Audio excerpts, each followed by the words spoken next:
Far Cry 6 situates players within the fictional nation of Yara, a meticulously crafted analog to mid-century Cuba, whose aesthetic vibrancy is matched only by the volatility of its political climate. At first glance, the world building achieves a rare fidelity. Dense jungles, bustling city centers, and the omnipresent glow of vintage automobiles establish a sense of place that is, quite frankly, immersive. The promotional material, bolstered by Giancarlo Esposito's formidable portrayal of dictator Anton Castillo, suggests a narrative poised on the brink of combustion, a society where every action threatens to ignite wholesale revolution. Yet beneath this meticulously rendered facade, a tension emerges between the game's stated ambitions and its actual execution. While the environment and soundtrack are undeniably impressive, the gameplay experience hesitates, seemingly unwilling to embrace the radical upheaval it so enthusiastically gestures toward. This disconnect is not merely aesthetic, it is structural, undermining the very sense of agency and consequence that is essential to revolutionary storytelling. Central to Far Cry 6's gameplay is the so-called resolver system, a mechanic theoretically designed to simulate the resourcefulness and desperation of guerrilla warfare under siege.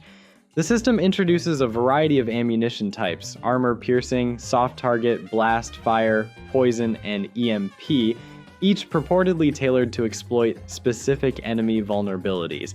In theory, this should cultivate a tactical dynamism, compelling players to adapt strategies and manage scarce resources in the manner of real-world insurgencies. In practice, however, the resolver system rapidly devolves into redundancy. Within the opening hour, the player is equipped with two weapons, an armor-piercing rifle and a soft-target assault rifle, that effectively neutralize all opposition. The utility of alternative ammunition types is rendered moot. Fire rounds, despite their dramatic promise, fail to induce meaningful chaos. Poison rounds convert enemies into allies, yet these allies are so ineffectual as to be negligible. The labor involved in crafting such munitions is disproportionate to their limited impact, disincentivizing experimentation and reducing the system to a superficial layer atop an otherwise conventional shooter. This outcome is especially regrettable given the historical context the resolver system alludes to. Real-life guerrilla movements have often been defined by ingenuity born of necessity. By instead providing players with an overabundance of resources and overly efficient default weaponry, the game circumvents the very scarcity that would have fostered creative problem solving. One cannot help but consider how a more restrictive approach, mandating tough decisions about weapon construction and resource allocation, might have invigorated the experience with genuine urgency and consequence. The empowerment of the player character in Far Cry 6 is another site of dissonance. The protagonist is afforded remarkable resilience, 6 bars of rapidly regenerating health, trivial fall damage, and access to a formidable arsenal, including notably a domesticated crocodile as an ally. Stealth, purportedly a viable approach, is trivialized by generous detection mechanics. Players can traverse hostile encampments and dispatch entire enemy squads with minimal resistance. While such empowerment can be exhilarating in short bursts, its ubiquity erodes tension and, paradoxically, undermines the sensation of participating in a high-stakes revolution. The lack of meaningful threat or scarcity encourages rote engagement with the game's systems rather than the improvisational tactics that its narrative context would suggest. The result is a disconnect between the intended fantasy of insurgency and the reality of gameplay, which more closely resembles a power fantasy than a struggle for liberation. In short, Far Cry 6 presents a compelling case study in the pitfalls of unaligned design priorities. The game aspires to radical narrative stakes and mechanical innovation, yet consistently retreats into the familiar comfort of established franchise conventions. Its most ambitious systems are undercut by a surplus of resources and a reluctance to constrain the player meaningfully. The revolution it promises never quite materializes, flickering at the margins but ultimately subsumed by the inertia of its own design. For scholars and practitioners interested in the intersection of interactive narrative and systemic design, Far Cry 6 represents a cautionary tale and an invitation to consider how games might better harmonize their thematic aspirations with their mechanical realities. The potential for procedural storytelling remains vast, but as this title demonstrates, realizing that potential requires a willingness to embrace risk, scarcity, and genuine player agency, qualities that in this instance remain tantalizingly out of reach. Far Cry 6, on the surface, positions itself as a tale of guerrilla resistance, a thematic foundation rooted in tension, risk, and the constant threat of overwhelming opposition. Yet, a close examination of its gameplay reveals a significant dissonance between narrative intention and mechanical execution. The stealth systems, for example, are ostensibly designed to evoke suspense and strategic planning. In practice, however, the experience is markedly lacking in peril. Enemy artificial intelligence demonstrates a remarkable lack of vigilance. Detection mechanics are so forgiving that players may act with near impunity. The result is a stealth paradigm that is paradoxically devoid of meaningful consequence. The prevalence of perception grenades, which instantly reveal enemy positions across vast areas, further undermines any pretense of uncertainty or tactical improvisation. Critics and community voices alike have noted that entire enemy outposts can be subdued with alarming ease, suggesting a fundamental imbalance in the game's design philosophy. Combat likewise suffers from an overabundance of player power. The protagonist is equipped with multiple layers of regenerative health, essentially negating the significance of taking damage. Environmental hazards, such as fall damage, are trivialized to the point of irrelevance. The frequency and ease of performing takedowns reinforce the player's sense of invulnerability. Rather than a desperate struggle for survival, encounters become demonstrations of mechanical dominance. The arsenal available, ranging from a flamethrower capable of widespread devastation to a crocodile companion that dispatches adversaries with little effort, further accentuates the game's commitment to spectacle over substance. The Supremo backpack, with its suite of extraordinary abilities, epitomizes this design ethos. Its power is exhilarating in the short term, but it systematically erodes any semblance of challenge. As a result, the player occupies a position of unwavering superiority, able to adapt to any threat with minimal friction. Even logistical considerations such as weapon management or confronting heavily armored foes are rendered moot by the ease and immediacy with which solutions are provided. This overwhelming power fantasy, while initially gratifying, ultimately diminishes the emotional stakes of the experience. The absence of genuine threat or limitation precludes the emergence of tension, ingenuity, or meaningful choice. If stealth demanded greater precision, if resources were scarcer, or if defeat were a tangible possibility, the resulting gameplay might foster a deeper engagement with the narrative's themes of resistance and sacrifice. Instead, the player is cast as an omnipotent force within a world that offers little substantive opposition, a dynamic that, over time, erodes the sense of accomplishment and investment. Turning to the open world of Yara, one is immediately struck by the technical and artistic achievement on display.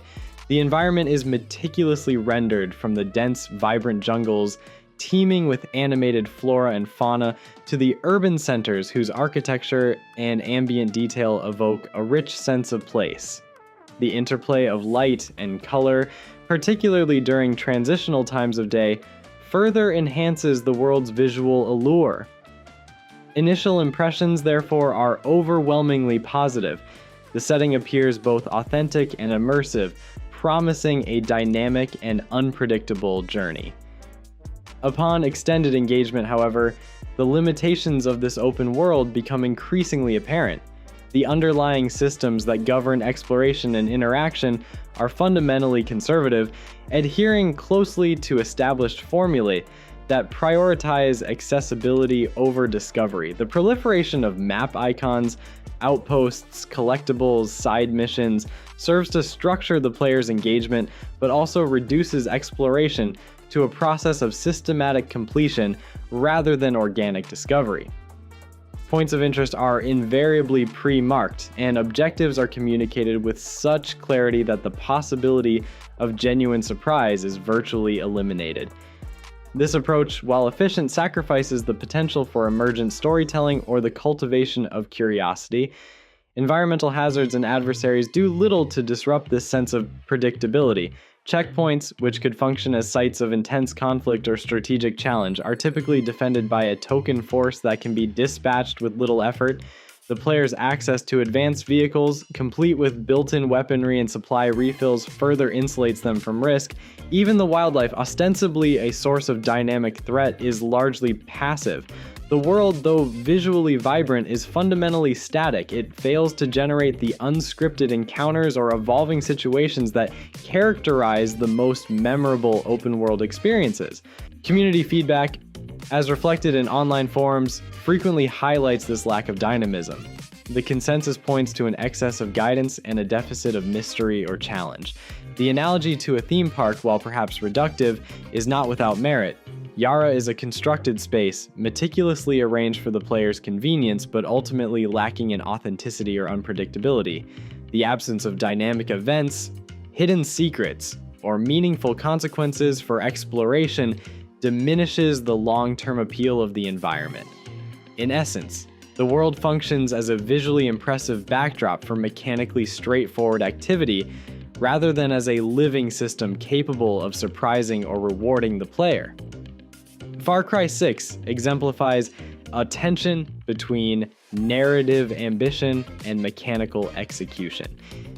While the game aspires to immerse players in a world of danger and resistance, its systems overwhelmingly favor empowerment and convenience.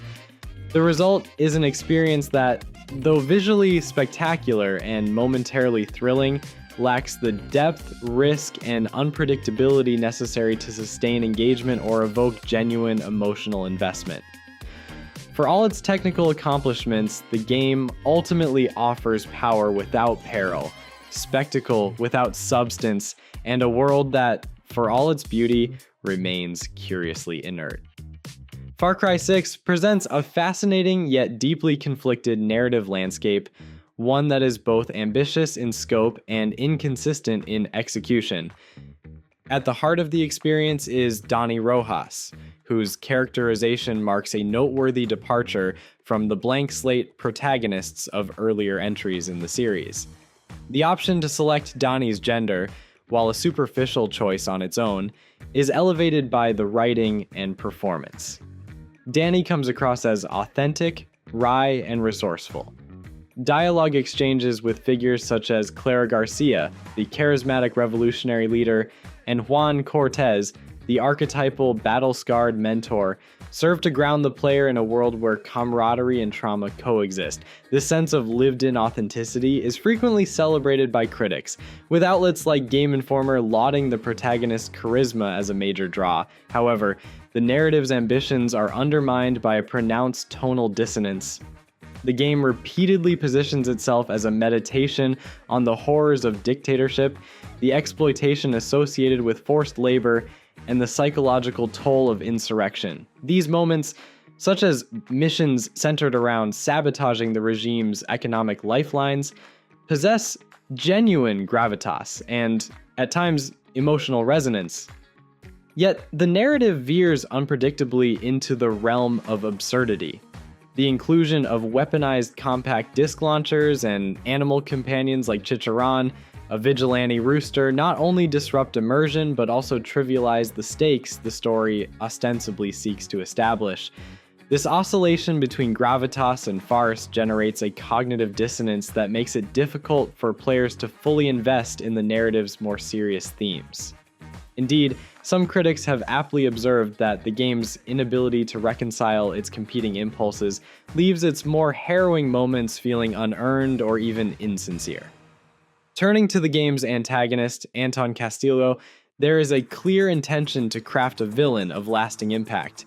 Giancarlo Esposito's performance is, by any metric, formidable. He imbues the character with a menacing gravitas that commands attention. Nevertheless, the script fails to provide Castillo with the narrative depth necessary to transcend caricature. His dialogue is often reduced to a series of aphorisms, truth or lies, lions and lambs, which, while memorable, ultimately lack substance.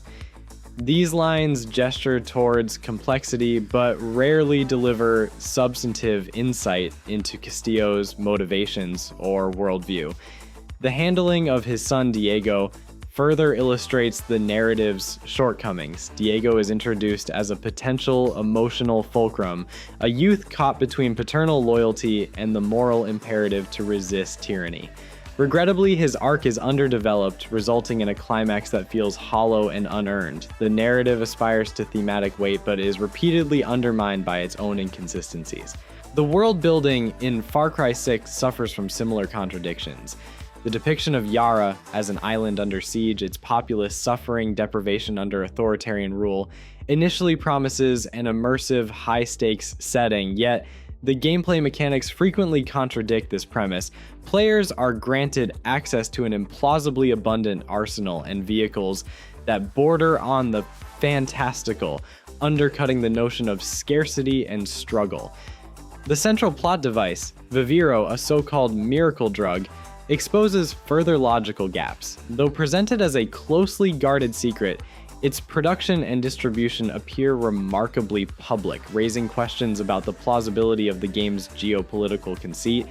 The introduction of PG-240, a chemical agent responsible for the drug's efficacy, is so exaggerated in its malignance that it undermines the narrative's attempt at realism. Moreover, the social dynamics within Yara are depicted with a similar lack of cohesion. While female leadership within the rebellion is foregrounded, the broader narrative structure continues to rely on outdated patriarchal tropes, resulting in a setting that feels both progressive and regressive, often within the same storyline. Such inconsistencies erode the credibility of the world and inhibit player immersion. Far Cry 6 is a study in narrative ambition stymied by its own internal contradictions. It aspires to deliver a nuanced exploration of revolution, oppression, and the moral ambiguities of armed resistance, but is continually derailed by its penchant for tonal inconsistency and logical incongruity. A more disciplined approach to tone and world building, one that privileges coherence and depth over spectacle, could have transformed Yara from a visually striking backdrop into a setting of genuine narrative consequence. As it stands, the game's story and world building offer flashes of brilliance, but ultimately collapse under the weight of their own contradictions. Examining Far Cry 6's mission structure, one quickly notices a striking pattern: repetition dominates the experience. The majority of objectives, whether central to the narrative or relegated to side content, revolve around clearing outposts or performing fetch quests scattered across the map. This design choice results in a sense of monotony, as distinct mission types such as tagging graffiti or tracking down collectibles often feel like superficial diversions rather than meaningful gameplay innovations. Indeed, as some critics succinctly observed, the bulk of the game consists of clearing a medium-sized outpost, a criticism that is difficult to dispute. Even when story missions attempt to introduce spectacle, such as the sequence involving dropping napalm on tobacco fields, the execution falters. In this instance, awkward flight controls and surprisingly minimal enemy resistance undermine what could have been a memorable set piece. Similarly, missions set in urban environments like Esperanza, which promise a departure from the franchise's established formula, ultimately deliver underwhelming results. Sparse enemy placement and a lack of opportunities for creative problem solving make these environments feel empty and underutilized. While the game's map is visually impressive, its core structure remains largely unchanged, and this familiarity detracts from the overall experience. There was considerable potential for Far Cry 6's missions to highlight the diversity of Yara and capitalize on the innovative resolver system. More thoughtfully designed stealth scenarios or urban battles could have encouraged players to experiment with different approaches. Instead, the reliance on repetitive objectives diminishes engagement and reduces the campaign's lasting appeal. Dani Rojas serves as the clear narrative anchor for Far Cry 6. Their dialogue and demeanor inject a sense of authenticity and relatability into the story. However, the supporting cast fails to achieve similar depth. Clara Garcia, leader of the Libertad movement, possesses the foundational traits of a compelling revolutionary, but her narrative trajectory feels rushed and insufficiently developed. Juan Cortez, though occasionally entertaining, remains largely static and does not experience significant growth. Diego Castillo, the son of antagonist Anton Castillo, represents a particularly missed opportunity. His potential as a nuanced intermediary between opposing factions is left unexplored, with his role reduced to a mere plot device. As CNET observed, the characters are a bunch of duds. This lack of compelling secondary characters ultimately limits the narrative's emotional resonance. A more robust and dynamic supporting cast could have provided Danny with meaningful relationships and adversaries, thereby enriching the overall story. From a technical perspective, Far Cry 6 encounters notable deficiencies that undermine its potential. The artificial intelligence frequently behaves inconsistently, at times exhibiting near omniscient perception, while in other instances, failing to register the player's presence entirely. This erratic behavior diminishes the sense of threat and immersion. The economic system within the game is similarly problematic. With resources overly abundant, the crafting and looting mechanics become perfunctory rather than meaningful components of gameplay. Vehicle controls lack precision and responsiveness, rendering traversal cumbersome. Furthermore, persistent performance issues such as screen tearing on console platforms disrupt the overall gaming experience. The game's design philosophy appears somewhat superficial. RPG elements such as loot levels and gear perks seem implemented for the sake of complexity, rather than to enrich depth or strategic variety. The campaign is burdened by excessive repetition, with tasks and objectives reused frequently, presumably to artificially extend playtime or incentivize microtransactions. The end result is a product that feels overextended, attempting to cater to a broad audience without excelling in any particular area. The aforementioned flaws point toward a broader issue. Far Cry 6 prioritizes mass appeal at the expense of creative risk-taking. The game boasts impressive visuals, an engaging soundtrack, and moments of energetic gameplay. However, it adheres closely to established formulas. For example, the Resolver system, which had the potential to significantly alter combat dynamics, is underutilized. Narrative ambitions are similarly diluted. Serious themes are consistently offset by comedic interludes, undermining their potential impact. The world of Yara, though visually striking, feels more like a series of tasks than a living environment. Critical responses reflect these mixed qualities. The game's Metacritic score remains in the mid-70s, and user feedback on platforms such as Steam often categorizes the experience as predictable or simply adequate. Players may enjoy the spectacle and chaos, yet many find themselves wishing for greater narrative and mechanical depth. Ultimately, Far Cry 6 aspires to occupy multiple genres: action blockbuster, political commentary, open-world sandbox, but falls short of committing fully to any one identity.